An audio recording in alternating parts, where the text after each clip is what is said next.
Welcome to Campaign Terrain. I'm your host, That Guy Cross, and today we're going to talk about crystals. Now, why do you need crystals? I don't know. Perhaps you need to get the desert crystals to help your ship fly. That's actually how the airships move. The crystals hold them off the ground. Or maybe you need to get crystals from inside a cave because that's just what the wizard asked for. You don't know, but he pays well.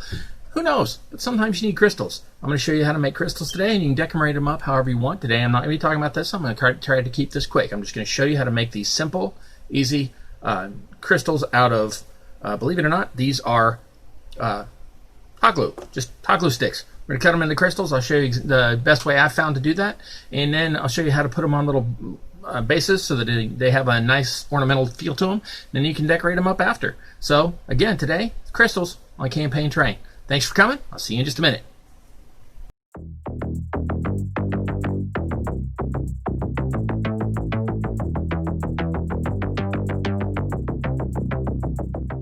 What we're doing is we're turning ordinary glue sticks, various kinds, into small crystals so I can make a little crystal cluster. And I'll do that right in front of your eyes, and we'll take a look at that in just a moment. Let's talk about the tools you're going to need. Got the hot glue gun. We're going to need that for attaching the crystals at the base. Now mine is one that stays hot for a long time, so I'm going to plug it in now so it gets hot, and I'm ready to use that in a minute.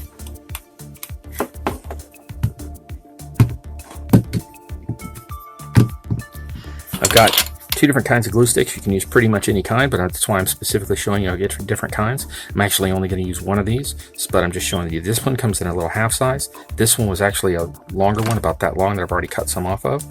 And when you're done with it, we're going to end up cutting a bunch of pieces off. That's right, we're going to cut the glue stick, not use it to melt. And when you do, you end up with a lot of extra little pieces. You can melt these down for other projects, so I always keep my little tidbits and I use them for other things.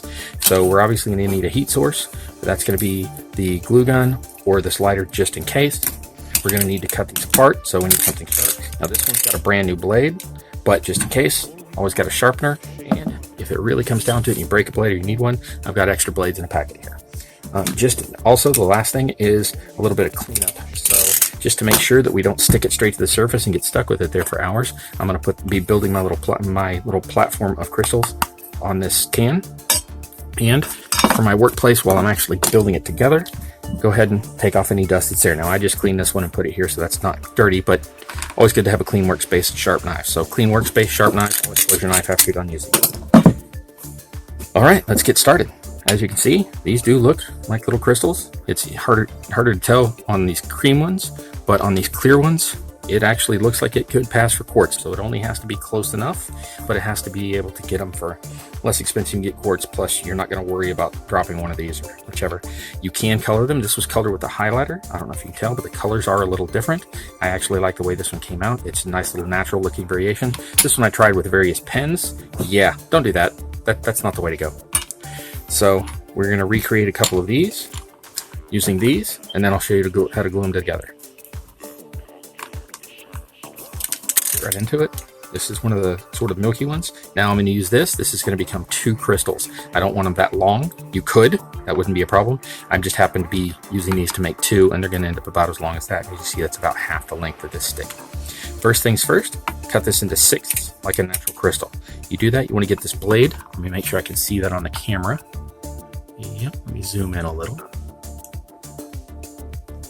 Okay. You want to get that blade as close as possible to that edge. One little piece is all it's going to take to get a 1/6 of this off. If you cut deep into it like this, you're going to have trouble cutting through it, plus your crystal is eventually going to be too small when it's done. My autofocus is not liking this at all, but that's okay. I think you're with me. So we're going to take this and cut off this small edge right here.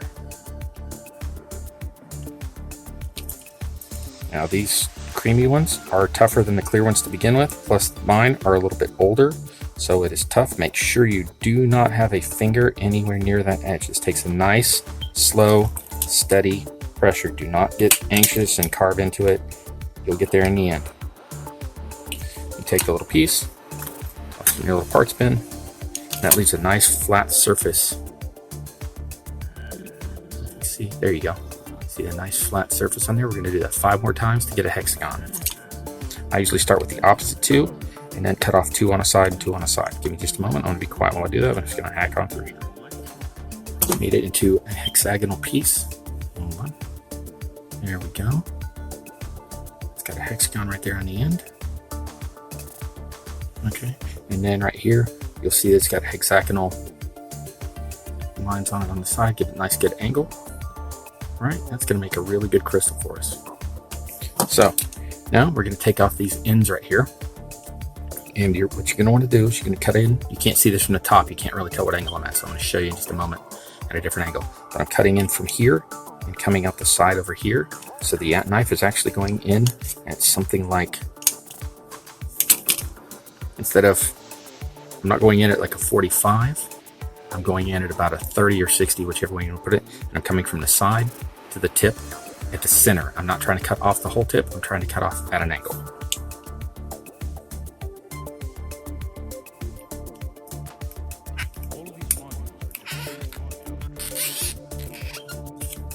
That's an interesting noise, huh?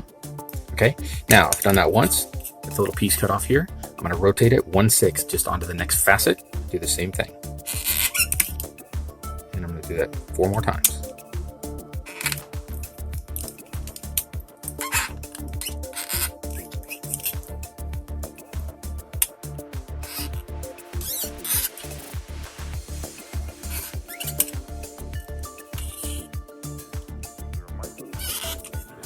Okay, as you can see, it gives you a little point here on the end like a crystal. Now I always seem to end up with a little bit of flange right here, and I just take the knife and nip that off just what I can to make it a little clear. Thumbnail, whichever. There we go. There's a nice sharp point on the end. Now I'm going to do that on the other side a little faster. Not going to talk about it this time. Okay, so now we have essentially 2 crystals on here, and I don't like mine to stand straight up and down perpendicular to the surface. I like them to be at a slight angle. So what I'm going to do is take this, and instead of cutting straight down in, I'm going to cut it just the slightest angle. I say that. I'm going to sharpen my blade and then cut it the slightest angle. Back in again. Now back at that angle.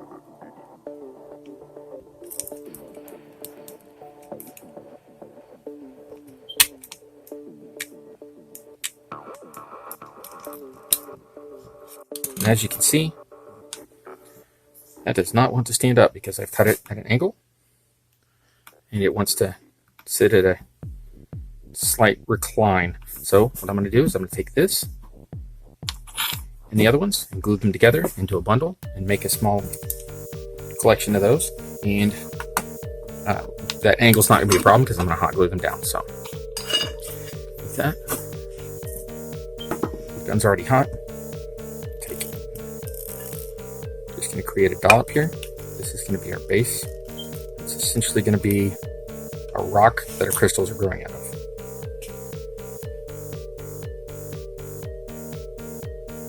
Just place that in there. Oop, it's not wanting to cool. It's not wanting to cool off as fast as I thought, so I may have to hold it for just a second. But then, once it's gotten to that point, you can put the others in there. And I'll show you a trick at the end. So now I'm doing 3 clear and 3 of the creamy, milky, whatever you want to call it on that one. Alright, now I don't want those to be too much of just a radius, so angle some of those. See where I'm at with that.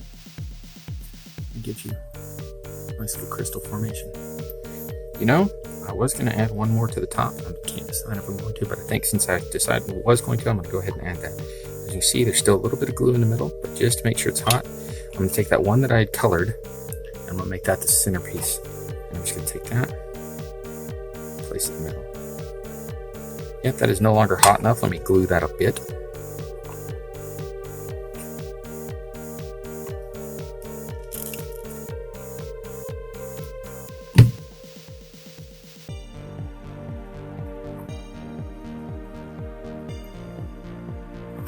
That's it. Down and dirty crystal structure made with hot glue. Takes far less time than it took me to explain it if you're just doing it. And then you can take the small plate of glue that they're glued to at the bottom. It'll just peel off of this metal at the end, and it'll come off and look like just a disc of hot glue like these two right here. And as you can see, those get pretty rugged, so you should have no problem just pulling this off once it's cooled.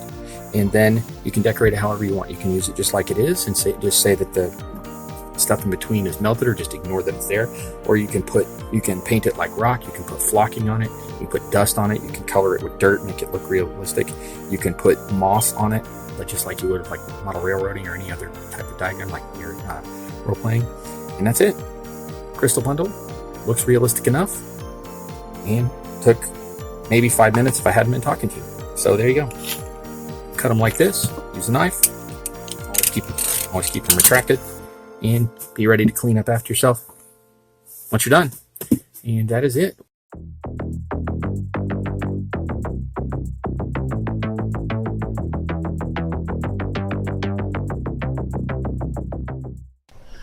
Okay, hope you all enjoyed that one. Quick, simple, and inexpensive. You make it with just glue sticks. That's basically it.